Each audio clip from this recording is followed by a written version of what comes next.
This section of training will walk you through the process of setting up new users within the system. Starting from the summary page, let's go to Administration. Then let's click on Users. Then click on Add to take us to the page where we can start to add new users to the system. The first step in the process is to put the user's email address in.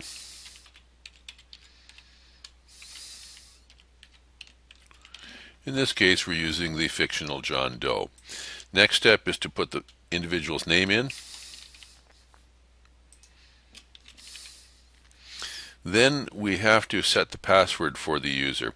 There are two choices here. We can either key it in on this line and then rekey it in here to confirm, or alternatively, simply click on Yes here, and the system will automatically send out an email to the user asking them to set their own password and log into the system. This latter alternative is more secure than the first alternative, where the administrator also will know the user's password. The next step in the process is to assign a security clearance. If you're uncertain as to what the significance of security clearances are within the system, please refer to the training section on security clearances. By clicking on the drop-down menu, the list of security clearances that has been set up appears, and we'll pick, in this case, Supervisor.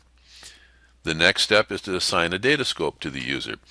The data scope indicates the ability of the user to see information about specific assets in the system. Click on the drop down beside Select Groups, and in this case we'll put Pinpoint Test in.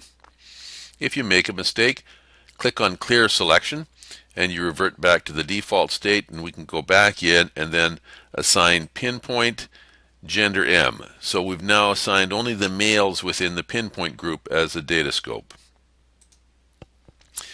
If you want to assign or allow additional reporting, say for example you're looking at a branch structure where there are branches across the country and a branch manager in one location should have access to data on vehicles in another, you can add them in this section where we allow reporting by other groups.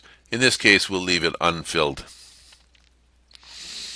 Down at the bottom of the page, we can put in the designation. This would be the title of the employee, the employee's number, if you wish. Both of these are voluntary or optional, so that they don't necessarily have to be filled in. When you get to authentication type, it's our strong recommendation that you leave it set to basic authentication. Scroll to the top of the page. We will skip over the driver tab, as that relates only to cases where the user is also one of the fleet drivers and the fleet has been equipped with driver ID. We will address this in the driver ID section. Let's move now to options. The Options tab allows us to affect or control the way that information is displayed on the screen. We have a choice of units, metric or US, depending on where the user is located.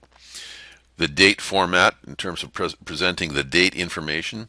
The time format in terms of presenting the time information.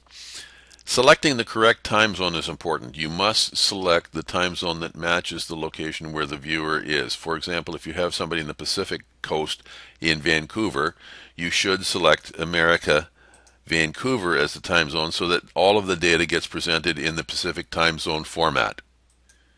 In the absence of doing so, one would get information that was presented 3 hours offset from when it actually occurred. You have a choice of 4 languages within the system. And last but not least, you have a choice of live map, dashboard, vehicle device list, or getting started as the default page when the user first logs in. Let's move this one to dashboard. Once these settings are complete, you click on Save in order to save the user's identity within the system. And then we are now complete with the process of adding a new user. Thank you very much for attending this video. If you have any more questions, please do not hesitate to contact us at the phone number shown here or at the email address shown below.